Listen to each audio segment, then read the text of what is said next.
The rezoning request is required for 4 reasons. The current zoning does not allow for mixed single and multifamily residences. The desired density is greater than what's allowed in the R1 zoning category. The proposed number of units are more than the established plat. This would be replatted. And the site standards need to be modified from the city standards as well as from the established plat. The application has multiple pages on it. If you have any questions, please let me know. But staff is in favor of changing the zoning from residential single family to a planned development.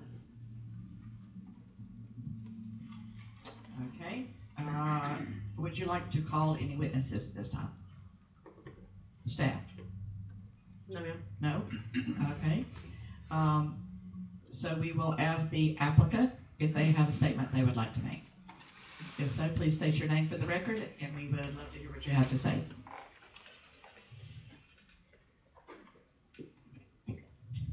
Good evening, Chris Spots, Director of Engineering for JV Pro. We do not have any additional documentation or presentation for this present tonight, but we are here to answer any questions from the council. Thank you, sir. You have no witnesses at this time or cross-examine anybody. Thank you. Testimony and presentation and evidence to the public with alternating speakers, which we have none at this time. I would ask the applicant if you have any closing statement, or you're good. I would ask the staff if they have any final comments to make. I do. We just have a couple changes from the original application, both in favor for the city. The one is that they're going to add some sidewalks that weren't on the original plan development. And also we talked about this noise survey for the airport, and they're going to go ahead and move forward with that. We did talk about the FAA doing a review, and the FAA will not review this until the site plans are finished. So that won't be able to be done before zoning change. Okay. And do we have it incorporated in writing that they're going to go forward? When you approve this, you're approving the application and everything that goes with it.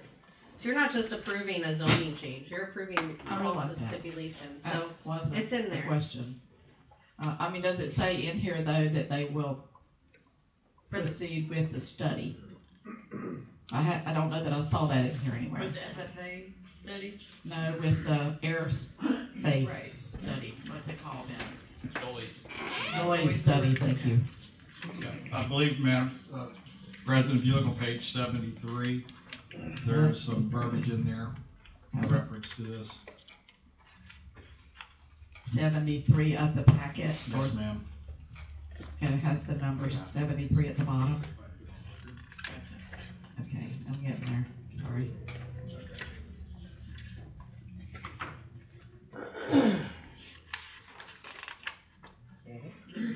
Under A.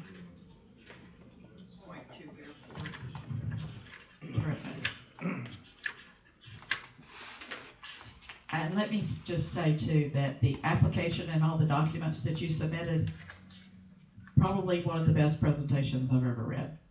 Thank you. And I've read a lot of them. I mean, I sat on a regional planning council before, and it gave me the maps I needed. Everything I wanted to look at was there. I found it. You eased my mind on a lot of things when I read your presentation. I just, you did a great job.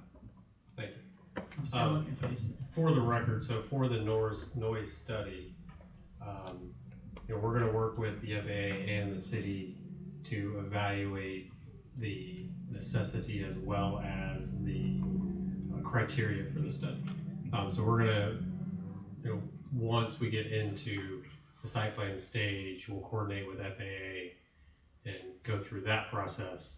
And then if they determine as well as the city still wants a study, then we'll proceed in that form and fashion. With whatever the recommendations are. Correct. Okay. Well, right. The city may still require the noise study regardless of the determination, just so you're aware of that. Correct. Okay. Yes. That's understandable. Okay, are there any other statements that either side would like to make at this time? If not, we'll have to, oh, One sorry. more. Almost missed you. Madam President, Commission, my name is John Curtis. I'm the current property owner, and I came before y'all several years ago. And at the time, unfortunately, it wasn't financially viable to make this project what it is, what I ultimately wanted to see. I have known the current person who's buying this property for most of my life. I've been approached by numerous people who have wanted to develop the property and buy it, but I wanted to wait to find the right person to bring the right project to this community. And I think we have them. So I hope that tonight we can move forward with the zoning. I know that I've spoken with the city manager, and I'll be speaking with the city manager again about trying to continue to work with the current buyer and the engineer in the city to make sure that this project ultimately meets everyone's expectations. Okay, thank you, Mr. Curtis. All right, now it's time for discussion with the city council. Do you have any questions for any of either the staff or the applicant? I was just concerned about the noise, the FAA study, basically, is what I'm concerned about. And I had also heard from Mr. Stiegel that it could not be done until it was finalized, the zoning was finalized. Okay, so we are entertaining the second reading of ordinance 2022-703. Entertain a motion to that effect. I'll make a motion to move forward with ordinance 2022-703. Second. I have a motion and a second. Is there any further discussion from anyone in the room? All in favor of the motion say aye. Aye. All opposed, same sign. Motion carries. Congratulations. We look forward to seeing what you do. Look forward to working with you. All right, well now, we also have the first reading of ordinance 2022. We'll close that quasi-judicial hearing, by the way. And we will do the first reading of ordinance 2022-704, an ordinance to be known as the City of Williston's Water and Sewer System Capacity Fee Ordinance, providing definitions, rules of construction, providing findings, providing for imposition of water and sewer capacity fees, providing for payment and use of monies, providing for exemptions, providing for collection of capacity fees upon changes in size and use, providing for developer contribution credit, providing for payment and collection of water and sewer system capacity fees, providing for review hearings, requiring periodic review, declaring exclusion from Administrative Procedure Act, and providing for public hearing, providing for conflict and severability, providing for an effective date. Mr. Brevard and Mr. Barber. I'm going to defer to Mr. Barber this time. Good evening, Council. So I know that I was watching last month when this came up. I almost got kicked out of Shands Hospital. Were you jumping up and down or screaming? I'll let you know at the end of this.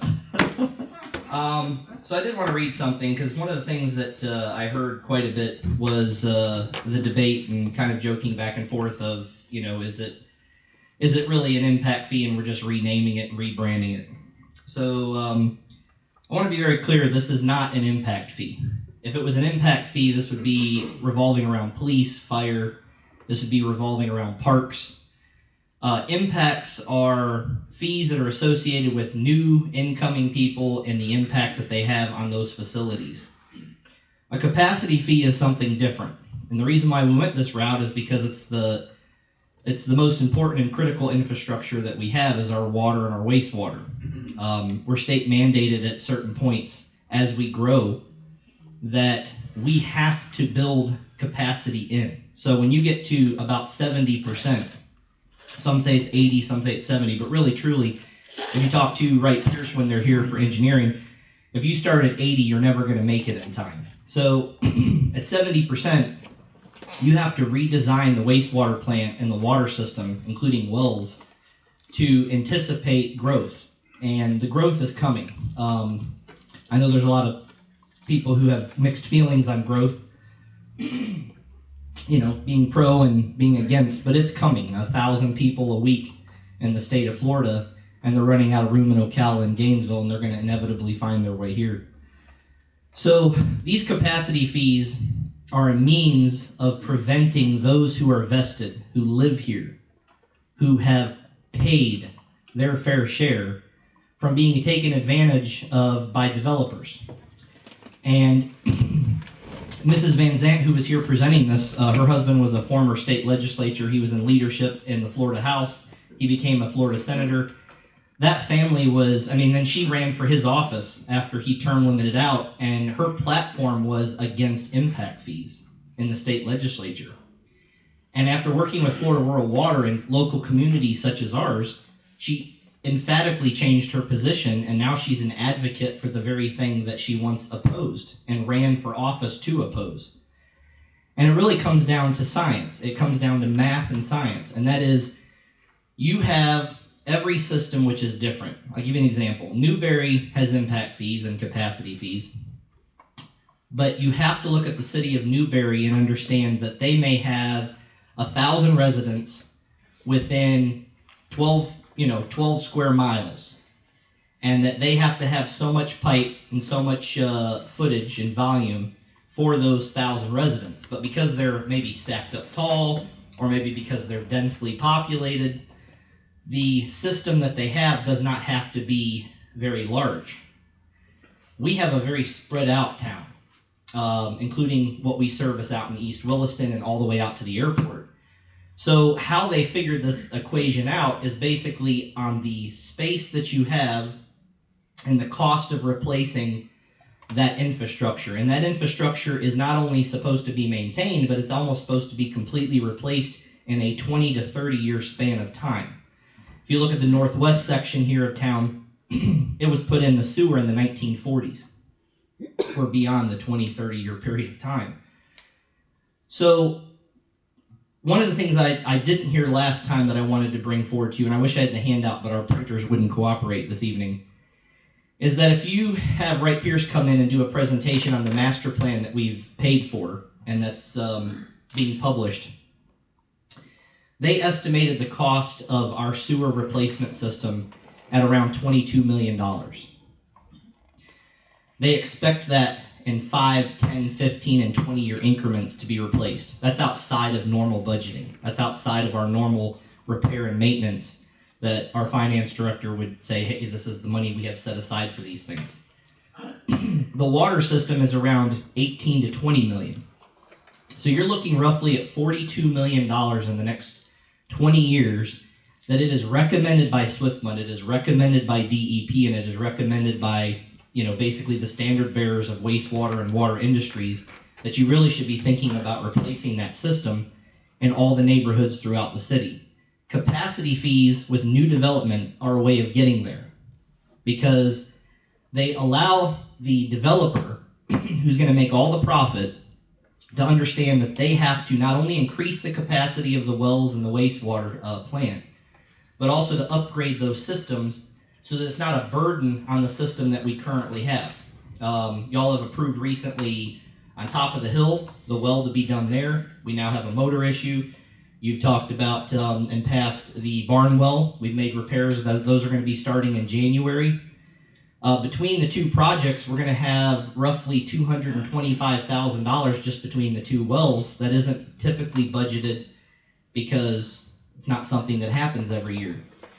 So let's talk about the 248 homes. Let's talk about the 98 homes that we had in Country Lane Estates. Let's talk about the possibly the townhomes that are talked about, and other developments that you guys can talk to the city planner about.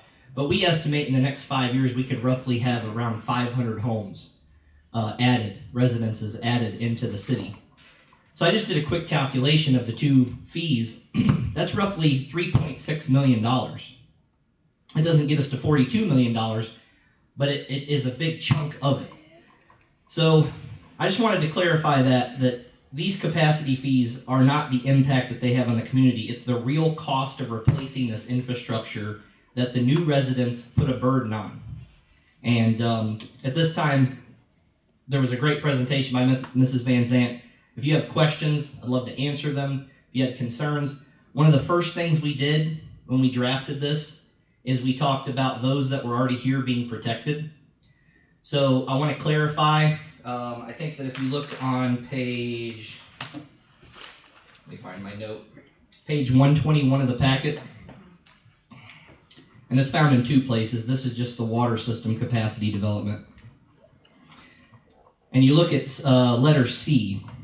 Whenever a person alters an existing building, structure, or applicable improvement already connected to the water system, where such alteration increases the potential demand on the water system. So we exempted current residents, and there was a lot of discussion about what this meant. It says the actual alteration to increase the demand. What that means is the pipe size. So you guys heard a lot of people talking about square footage, which was an inaccurate representation of that. This isn't if you build an addition and you add a bathroom. This is if the city has to go out, and because you've gotten so much larger that we have to take your 4-inch tap into the main and bring it up to a 6-inch. Or you have a 6-inch tap into the main, which is what we currently do typically, and you go to an 8-inch.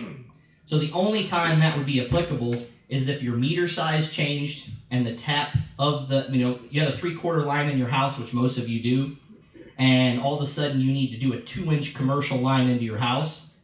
That would be an assessment of this fee because you're changing the actual infrastructure. It doesn't matter if you add 2 bedrooms and 2 bathrooms. If your 3/4 line is still sufficient pressure, if your sewer tap, your 4-inch sewer tap is still sufficient drainage, it would not alter it whatsoever. So we exempted in this, as we drafted it, those who were already here to protect the residents who already had a vestiture in the community. And so I wanted to point that out because I heard that last time and a lot of talk about what that meant. That So makes a lot of difference. Yes. it makes a lot of difference. Yeah, and thank you for that. So anyways, at this time, if you guys have any questions, I'd be more than happy to answer them. Questions? Clears it up for me. Yeah, really. That was our main concern right there. That was mine. We just didn't see it or understand what it said, I guess is what it amounts to. Any further questions for Mr. Barber? I heard a push. Yes, ma'am. Hello. Miss Philippe. You will see if you scroll to section, and this is all based on what Donald has just said. And Donald, we appreciate you being here when I know that you would probably much prefer to be with your little baby and your family. But he is the expert, and I appreciate his input. Yeah. Based on his input, section 4.02, I added in, if you will take a look. Sorry. I gotta get there. That's a long way from where we were. Yeah, I keep going back. We're in one. 127. 127. Yeah, that's about 6 pages, 7 pages. Let's get there. Right. The changes that I made were based on the council's request that I come up with a formula in order to account for additional bathrooms and that sort of thing. Based on what Mr. Barber had just said, I think that we can come up with something that's a lot more in that vein than in this current vein. Or even go back to what we had before. So I think that your initial concern was that we haven't adequately defined what is additional demand. If additional demand is an increase in pipe size, that's about a one-liner that I can go ahead and add in there instead of these, I would say 4 beautiful additional paragraphs. They are. Thank you for your additional 4 beautiful paragraphs. You can save them for something. We can save them for something else. They'll be useful some other time, I'm sure. But based on what Ms. Roper has just said, I don't think that any of them are necessary for this. I agree, and so this is first reading. If we can amend that for our next reading, that would be perfect. Can do. That would be great. Everybody okay with that? Yes. Okay, seeing that's the case, I would entertain a motion for ordinance 2022-704 on first reading. Yeah, 704. I think so. Keep turning the page. Yeah, I make a G. motion that we approve ordinance 2022-704. On first reading. For the first reading. 704 is what it says on my agenda. First reading. Yep. First reading. I make a motion to approve the first reading of ordinance 2022-704. I'll second that. Have a motion and I have a second. Do I have any further discussion from anyone? Mr. Witt. Is there a cost figure you could give me for a new home that's 3 bedrooms, 2 baths, or something like that? What the capacity would be from that? 6,500. Here you go. That's good. $6,500. 3 bedrooms, 2 baths. Yes, ma'am. Yes, sir. Thank you, Mr. Barlow. Any further discussion? All in favor of the motion say aye. Aye. All opposed, same sign. Motion carries. All right. H is also quasi judicial. This is first reading of ordinance 2022-705, an ordinance to provide for the annexation of certain properties in the city of Williston, providing a description of the annexed property, providing that the annexed area be subjected to all laws and regulations and entitled to all benefits and privileges, providing for an effective date.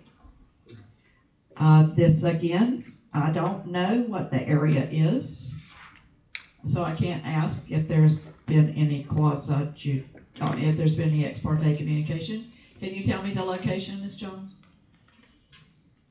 Do you know where the old funeral home is? Right at the edge of the city limits? Okay, yes I do.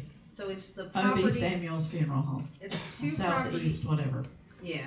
Yeah. It's 2 properties north of that, right before 27. So this is on 27. Okay. It is Mr. Ross's. All right, so I would ask if anybody has had any ex parte communication regarding this issue. Is that on the curve out there going out of Williston? Just before you get to the curb. Yes, sir. Mr. Ross's property. Yeah. That's what I thought. And it's that small piece, right, not the large piece. Yeah, I'll explain it, yeah. we'll get there. How about no ex parte communication? I see none. Nobody's communicated with the property owners or anything of that nature. Okay, at this time, if you plan to speak to this issue, please stand and raise your right hand so you can be sworn in. Do you swear or affirm that the testimony you're about to give today is the truth, the whole truth, and nothing but the truth? I do. Thank you. Thank you. And again, any exhibits, drawings, diagrams, photographs, anything that we speak of today that is not already in the possession of the city should be given to the city clerk. Will be maintained for at least 30 days. I will ask the staff for an opening statement on this issue. Thank you. So this is a VA 2022-01. It's a voluntary annexation. We got an application from Reggie Ross, LLC, the property owner, for annexation into the city limits. So it's a little bit confusing because I put this entirely huge legal on here, but I wanted to have that for the record. This is a portion of Levy County parcel number 05039000000. So that's what that big 60 acres is over there, or perhaps it's even more. The property owner has had that sectioned off to line up with the city limits. If you look at just the western part of where, do you see the blue star? Just underneath that is all inside the city limits. So this is going to be lining up exactly with our city limits right now. And we're talking about the portion that is the closest to 27 along this, the top north section. Yes, if I could. Not that it's really north, but on the map it's north. I do have a survey included in the paperwork, and you'll see that it's called New Parcel A now. Okay. And it's 0.572 acres. And you have any idea what page that might be? On yours, I don't. I'm looking. I'm getting there. Our page numbers didn't print out on our packet. There you go. Okay, 147. I think, Mr. So if you look below that, parcel 050400000, that is in the city limits. And so are the parcels underneath it. So So those are our city limit lines. This little guy was part of the Big Ross property. And, Okay, I'm still confused. okay. What's part of the city limits already? I The, see 10th Street, so just tell me where. the parcel's underneath the yellow parcel. So the two parcels underneath are already in the city limits? Yes, ma'am. But somehow that one got left out. It got left, it actually was in at one point, and then you guys took it out for some reason, and then it came, and now they like it to come back in. Because they're selling it off to the property owner who owns the parcels underneath it. And he's gonna do a development on all of them. And who would that be? Don't know. Is there The some petitioner kind of, is the Rosses. is there some kind of structure gonna be on it? No towers or none of that? There's gonna be a commercial building on it.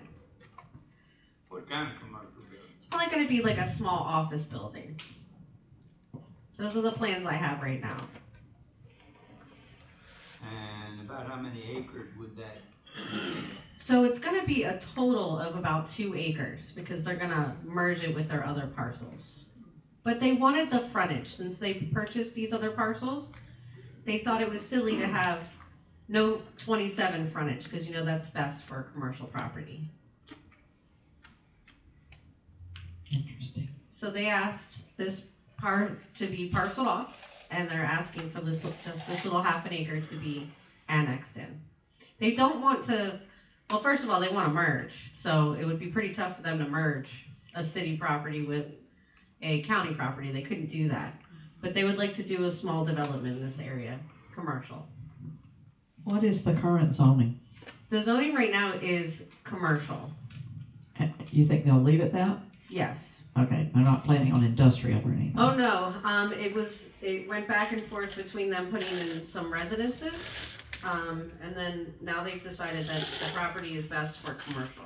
Who provides? Now, I can't, Who provides utilities? we do, yeah. So I can't say that this is exactly what they're gonna do, obviously, they're not here. Yeah. And I can't be their agent, And we really can't, we're really not supposed to care. yeah, but, We either do it or we don't, we really are not supposed to right. care. So as far Not as I know, it's contingent upon gonna it. be a little office building. Right, I was just curious, but I know it's not contingent upon it. But I wanted to clear up the fact that it's not that whole parcel. They have already done the survey, and this is already a legal document. Right. Okay, that would be your opening statement. Do you have any witnesses that you would like to call? Okay, and the applicant is not here, so they have no opening statement. Anybody want to speak on their behalf? I'll ask that. This is a quasi-judicial public hearing. So no witnesses. Any other public testimony that anybody might want to give? So I will ask, there's no applicant to give a closing statement, so I'll ask the staff to give a closing statement. So the staff recommends approval because this complies with our land development code, and it cleans up our city limits line. Okay. Discussion amongst the city council. I just have one question. Do we know why we took it out in the past? There's no written evidence or anything of this? I don't remember ever taking anything out. I remember taking things in, but not out. Maybe it was thought to be in and wasn't? It was part of one parcel, and Mr. Ross, it was in, I don't know if it was ever legally in. They said because they wanted cows. It's been, Where do you want it? yeah, it's been agricultural, and it just didn't really go with being in the city and paying taxes on the Did ag. they ask that it be withdrawn from annexation? I don't know what happened.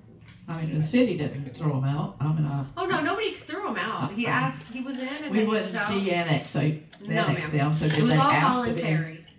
Okay, It so was they all must have voluntary. asked to be out of the city limits. Mm-hmm. Okay, so, again, we are considering first reading ordinance 2022-705, which is a voluntary annexation of the property in question. I move that we approve first reading ordinance 2022-705. A second. I have a motion and a second. Do I have any further discussion from anyone? Seeing none, all in favor say aye. Opposed, same sign. Motion carries. We will close that quasi-judicial hearing and open another quasi-judicial hearing. I know they take a long time. This is first reading of ordinance 2022-706, an ordinance of the City of Williston, Florida, amending the zoning map of the City of Williston Comprehensive Plan pursuant to the application by Cecil Tanner for 3.2 plus or minus acres, identified as parcel 05099-001-00 on the official records of the Levy County Property Appraiser. Records of the property appraiser. Under the amendment procedures established in Chapter 163, Florida statutes, changing the zoning and the future land use classification from agriculture to residential duplex on certain lands within the corporate limits of the City of Williston, Florida. Described herein, providing severability, providing for incorporation in the city maps, and providing for an effective date. Again, this is I'm not really sure, again, where this is. I think Ms. Jones is probably going to have to tell us the location. Just north of, on Main Street, just north of where you're going, My Street, or our street. Okay, oh, Tanner. Yeah. Okay. So it's the Tanner property. So it's on 755 South Main Street. I want to ask if anybody has had any ex parte communication regarding, with the applicant or regarding anything else about this particular application. Drive in and out. Yeah. You see it as we drive by. I didn't know there was action. So seeing none, I will again ask anyone who plans to speak to this to please stand and raise your right hand to be sworn in. Do you swear or affirm that the testimony you're about to give today is the truth, the whole truth, and nothing but the truth? I do. Thank you. Thank you. Again, the clerk will take custody of any exhibits. All exhibits, diagrams, photographs, or any similar evidence will be given to her and kept for at least 30 days in case of appeal. I will ask the staff to give an opening statement. Thank you. This is rezone 2022-06 Tanner property. We've already been to the Planning and Zoning Commission, and they've recommended approval of the zoning and land use application to the City Council.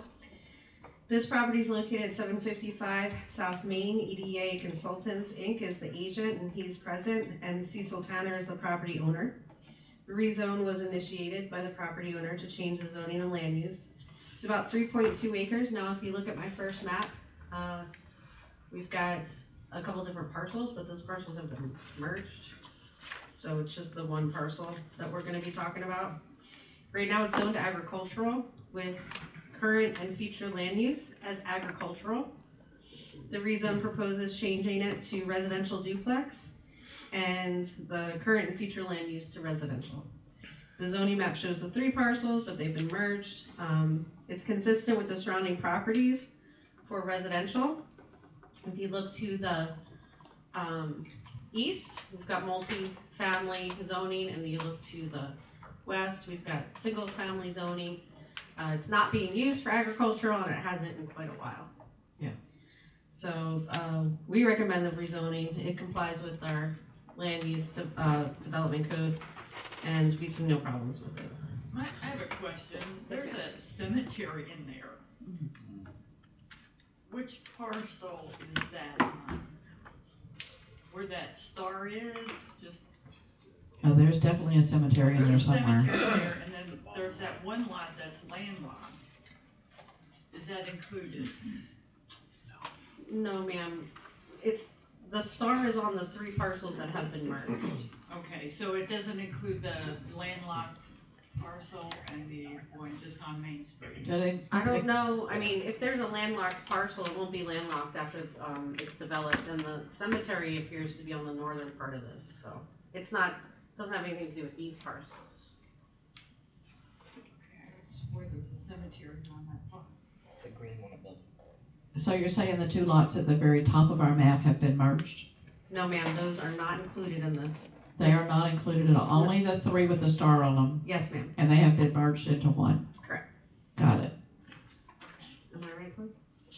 Are there others going to remain agriculture? It's north, yeah. Will the other lots to the north and south remain agriculture? At this time, Interesting. Okay, and we're not sure where the cemetery is on this map. Anybody know? North of it. North of the space or in the? You know the thin parcel there? It's the one in front of it, on the north side. Okay, okay, just before the landlocked one. Yes, ma'am. Gotcha.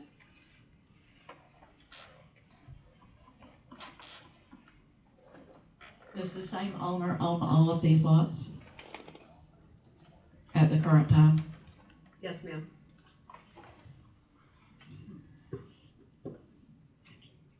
Okay. Any other questions for staff at this moment, or should we go forward? All right. You have any witnesses to call, Ms. Jones? No. Okay, does the applicant wish to make an opening statement? Please state your name for the record.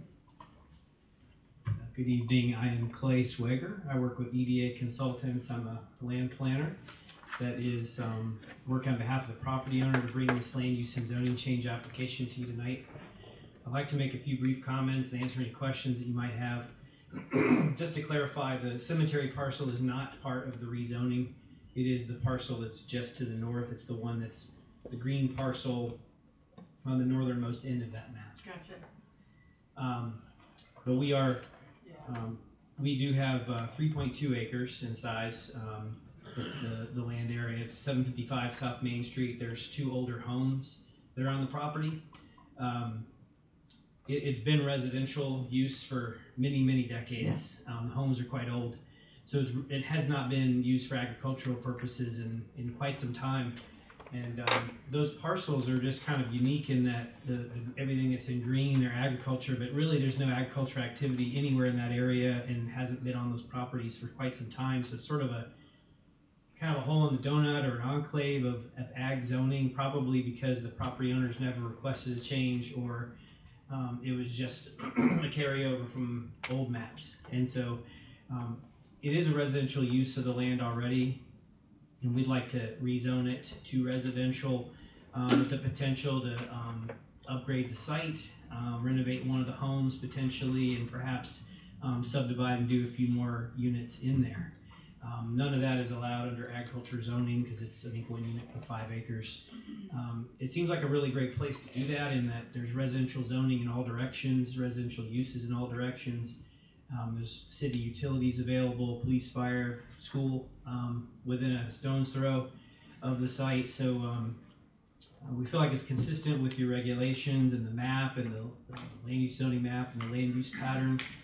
And it would provide an opportunity for some additional housing in town. It's a very small property. It would not be anything too large.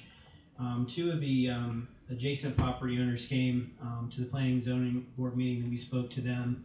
And we indicated that the idea is to have platted lots and possibly attached units or detached units, we don't know at this time, but that we would want to plat them and sell them and not have multifamily or rentals. In fact, that zoning that we're requesting of the city would not allow apartments, so it would be a little more consistent with the area. As Ms. Jones indicated, that your staff has recommended approval and the planning and zoning board heard this item last week and recommended approval, and I'd appreciate it if you would consider this item, and if there's anything I can answer for you tonight, please let me know. Thank you, sir. Thank you. Any questions for the applicant? Answered my question. Okay, you have any witnesses you want to call? Okay. At this time, we will say closing statement. I think that was your closing statement. Closing statement by staff. Ms. Jones, anything to add? For President Jones and Vice President Robinson, there's an excellent attachment to their application that shows where that cemetery is. Page 6 of the application, but I'm not sure what page it is for. We'll look further.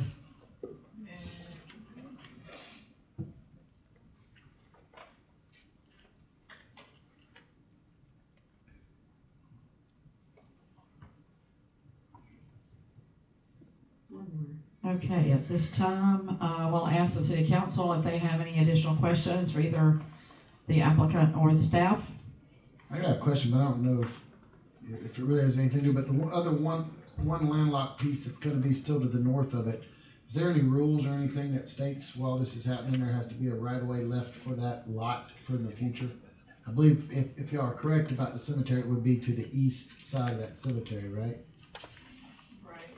The landlocked piece, so while somebody's gonna be doing this and developing it, is there any kind of rules in place to try to keep that lot from becoming landlocked and just sitting there? Well, you can't, deny anybody access to their property, so they wouldn't be able to put up a giant concrete fence and say they couldn't get in there, but they do not have any responsibility to, give them access. So that would be a private matter. If somebody did come and say they wanted to build a house there, And it's gonna remain zoned agriculture, they're not doing anything with that property this it's time. just a vacant lot right now. I just talking about for the future. Right. Yeah, in the future, if somebody wanted to build a house there, they would have to talk to their neighbors and get access. And they would and the neighbors would have to, in a way, give them access. They couldn't deny them, but that would be a private matter. Is it even big enough to build on? They would probably have to conjoin it. Look at page 167, you can get a better picture of it.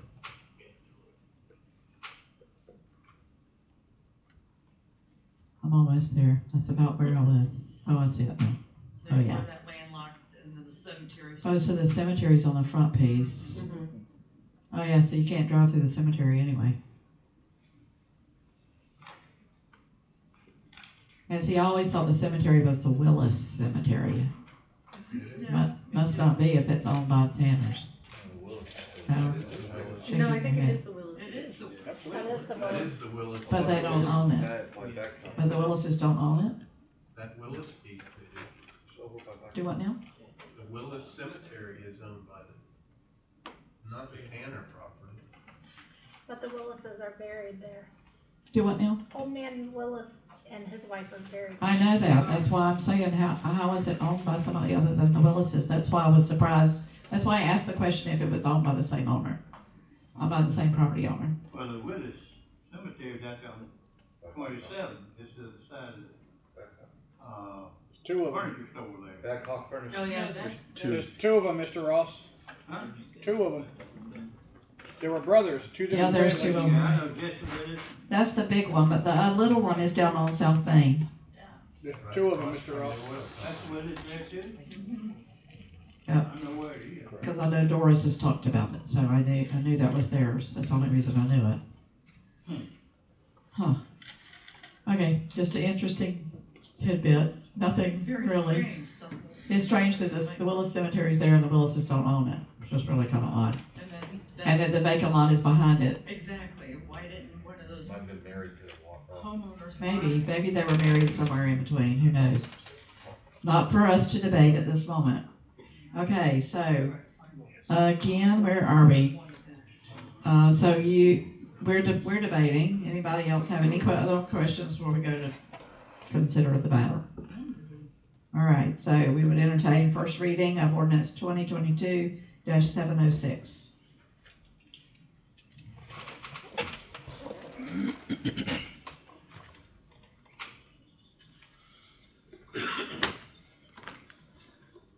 Do I have a motion? I move that we approve first reading ordinance 2022-706. I'll second. I have a motion and I have a second. Do I have any further discussion from anyone?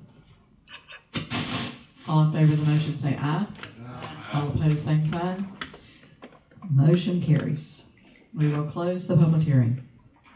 And that is our last quasi Thank for you, the Council. evening. Thank you. Stacking us up there now. All right, so we are to item J, which is discussing with possible action repair of Caterpillar skid steer, not to exceed $12,000. Mr. Bishop. Yes, Thank y'all ma'am. for coming. Yes, ma'am. The skid steer blew an injector pump. The and skid steer blew up. It blew an injector pump. Yes, ma'am. It's a 3-year-old machine with 182 hours. It has a warranty, but it timed out, not houred out. You're looking at I forget what we paid for. I think $130,000 for it. And it's going to cost. The quotes I'm getting are verbal, so obviously I'm waiting for the physical copies. But right now everything's 11,000 or less. So I went 12 just for a little buffer. Perfect. And you have it in your budget? You have repairs in your budget? You don't No, have to ma'am. always ask that question. No, ma'am. I spoke with Mr. Bloom, and he says there's room in the ARPA contingency. Okay, you have contingency. He's shaking his head, that's a good sign. We don't have much choice, do we? No, ma'am. Happy about it, but yes. Finding some more contingency. All right, so we would entertain the up to $12,000 expenditure for repair of the Caterpillar skid steer. Do I have a motion? I move that we approve up to $12,000 for the Caterpillar skid steer. I second. Have a motion and a second. Do I have any further discussion? All in favor of the motion say aye. Aye. All opposed, same sign. Motion carries. I see clapping in the back corner. Yay. Thank you, council. Yes, sir. Thank you. Discussion with possible action, approval of purchase of, you'll have to help me. Is that really spelled right? Or is it? SHI, Microsoft Exchange Online. Oink. ON2G, user and Office 365 E3 GCC license. Mr. Brevard, almost So called you Chief. SHI Software House International is who they are. So basically, Madam President, and I also will let, anytime Mayor wants to chime in, he can. You know, the city of Wilson operates off Microsoft Office, the staff use it every day. You know, we normally, budget for this item every year. If you look on the back, or page 174, you'll notice in the breakdown of the software license for the year that we budgeted $6,000 for Microsoft Windows Office 365, and as you can see from the quote of what we need of $17,028.90, Whoa. we way under budgeted that. So this is the government contract, so to speak, in the sense of you can get multiple quotes. None of them are going to get any better than what we got at $246.33 per E3, which is the big one that we all use. The other one, Aaron, correct me if I'm right, is the Exchange Online PIN G2 user is for like emails, right? I won't correct you, you are right. Thank you. So, as you can see, we've got several quotes. There's one that's almost double. There's the one that we have from SHI Software House International, and then there's another one. There's several of them that are online that are basically from $20 to $22 a month. This will increase our number of licenses to how many? I believe we're adding 15 licenses because we're basically out of licenses. We've added new people and new employees. So we're out now, but we're out now. We're down to none left for the Office suite. We do have another set of licenses that are $100 a year per person. No, I'm sorry, it's $100 a month per person. That is just email only.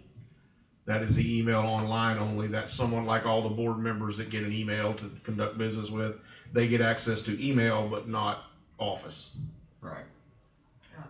So if you see we're asking for $11,028, we're taking into account the $6,000 that are already in the budget. Had we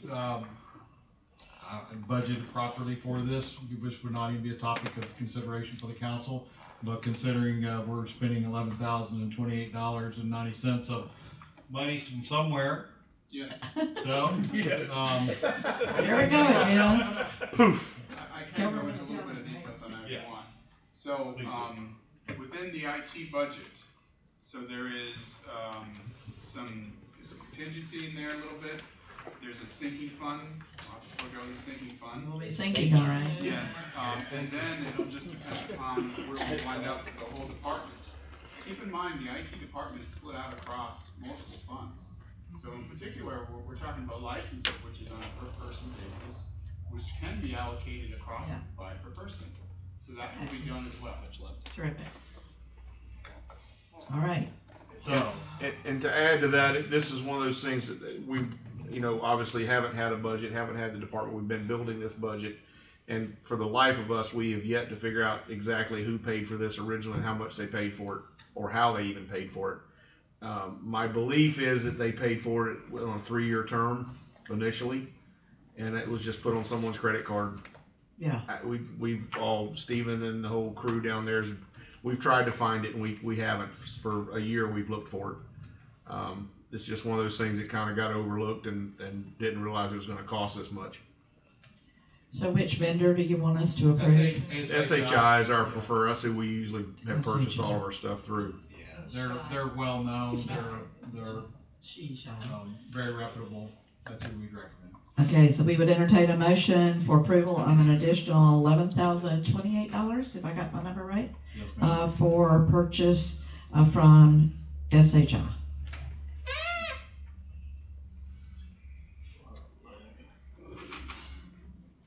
Do we have such a I motion? hear mumbling over there. He's pushing the button. Mr. Bloom, this 11,000 that we're. Hold on, let's see if we can get a motion, then we can have discussion. I'm sorry, hold on one second. I've called for a motion, I'm looking for it. I move that we approve the purchase of the SHI Microsoft Exchange Online for 11,028 additional. that. Do I have a second?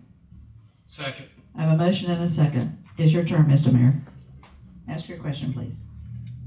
Mr. Bloom, I understood you to say that this usage is allocated across multiple places. So this $11,000 would not have to be out of contingencies. You will get it from multiple places, and the council's not adding $11,000 to their budget. Is No, that accurate? absolutely not. You are, again, in order for the But council. the motion says that. Well, it's the additional for what they budgeted for this item. For the purchase, it says it's a tool for the purchase of. Let me get an answer. Go No, ahead. the council would actually have to approve and adopt a budget amendment to add anything to their budget. So no, this is just approving the purchase. Right. And the staff is figuring out how to pay for it from their current budget. That is my question. The motion says they're approving $11,000, and you're saying that they won't need to have $11,000. The motion is not to purchase, it's with $11,000, am I wrong? The motion was $11,000 more than budgeted. That's not true, that will not be increasing the budget. The motion didn't say We can make it up in what we have already. Correct, yes. I mean, the motion, I'll let you guys work on the wording of it. But from the numbers, which is what I usually rely on, we are not adding anything to the budget. We are going to be utilizing already adopted budget money, moving it around, and kind of figuring out how to make this We happen. just added $11,028 to the budget line item. That's what we did, So in and the that was future- that was the motion that I heard. So in the future, is we gonna split it up amongst the departments? It's already split up amongst Yeah. departments. Okay. In the future, this will become part of your base budget. Okay. Because this is an annual cost, what you'll see is, like Aaron says, the IT department is gonna be involved. This is truly like the second year where we actually have solid numbers. So this is one of those things that, just kind of. Okay, after that clarification, are we ready? We already did the motion. Mr. Mills. I want to add something that this licensing solely covers the city of Williston, City Hall, and the airport. Does not cover any of the users at the police department or the fire department. Police and fire, okay. They are not included in this license, and it's solely because they are utilizing a different version of Office that has been purchased at some point, like a standalone version. I'm not sure how long that'll hold out or how many reuses of licenses they have. So at some point in the future, they may need to be included in this as well. Upwards of maybe 30 or 40, maybe even 50 more licenses. So keep that in mind. Okay. This could double or. So we have a motion on the floor. Some Is there point. for any further discussion? All in favor of the motion say aye. Aye. All opposed, same sign. Motion carries. Item L is Resolution 2022-97, a resolution of the City Council of the City of Williston, Florida, approving the 2023 general municipal election dates and process and establishing an effective date. Is it that time again? My goodness. Yes, Ms. Wright. Okay, this resolution is to approve the election date of April the 4th, 2023. Also to approve the following seats that will be up for election, which is Group A, Group B, and Group C. Group A, if you want the name, Group A is Mr. Ross. Seat will be up for re-election. Group B is Ms. Marguerite. And Group C is Councilmember Cox.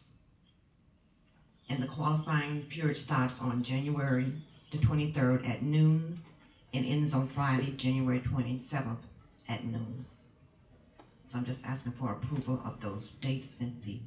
What were the dates again? 23rd? 23rd through the 27th For qualifying. for qualifying. And just realize again that we've changed the election date from March to April the 4th. Thank you for that reminder. All right, so I would entertain a motion for Resolution 2022-97. I move that we approve Resolution 2022-97. Second it. Have a motion and second. Is there any discussion from anyone?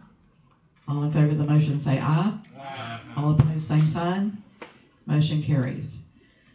Item M, Resolution 2022-98, a resolution of the City Council of the City of Williston, Florida, establishing authorization of the City Council President to authorize the purchase of 96 DFW 36C water meter boxes and providing an effective date. Mr. Lee. I assume I'm not going to purchase them. I'm just going to sign the purchase order. That is correct. Thank you. I'm essentially looking for authorization to spend $22,656 for 96 complete water meter boxes. They have all the pieces except for the meter and the ERT. This is all the stuff to assemble it, and it is for Country Lane Estates. We're needing to start getting these in for when they start construction because they're going to be the ones putting the boxes in the ground. And the funds will be coming out of, I believe you said, ARPA, correct? So, just because you keep hearing this, I want to make sure we're clear on how this is working. So we will be maintaining a tracker. We got both payments from the ARPA, a little bit over $1.2 million, and you keep hearing that. So the staff will have a tracker that they'll be able to maintain and hold up and say, yes, here's where this is. I think there's even a couple more items on here that is coming. I'm sorry, I say we need a little sign that has a post to stick it up. The way we do this during the budget season is we assign pots of money to different things. We talked about the wells and fire vehicles and different things. There also was a pot of money in there for emergency repairs. That's why you've heard that a couple times. And then a couple other things. So we are going to be making sure we're not spending the same dollar 4 and 5 times. Yeah. Just so you know as you're hearing that. That's good. Pay to spend it once, not 4 or 5 times. Okay, so you see the resolution 2022-98. Did we get any money from grants on that? I don't believe so, no, sir. I don't know if we can or not, but And the developers didn't pay for any of this either. I'm assuming this is something that the city pays for. do we have to pay for our own meters? Somebody tell me about that. I had the same question, Mr. Bullock. So we were just discussing that. Yeah. Although we're paying for them, when the customers brought online, we will get this cost back. They will pay for the meter as it is Correct. put in the ground. So we need to acquire it to give to them, the developer. When the houses are sold and the customer comes online, they will pay that fee, that initial fee, and that will reimburse us. Now, understanding that the fee that we currently charge is not enough to pay for what we're paying for, but it'll come within so much. Okay. And we install them as well when they. So typically the deal that we have is it's a 1-for-1. Yes, we would install them on a new house, but this is a development. So our wise city manager has encouraged developers to do their own work, and that is what's occurring. Gotcha. So these will already all be installed across that whole subdivision there, Correct. ready to go. Okay. So after the house is built, because if they install them now, as they do construction, they'll run them over inevitably. So when they come and open the first account, for that new house, that's when they'll pay for the meter. Correct. So I have a question Yes, ma'am. briefly, just for the record on our purchasing policy. I see that we have one written bid here. Is this a single source sort of situation? Yes.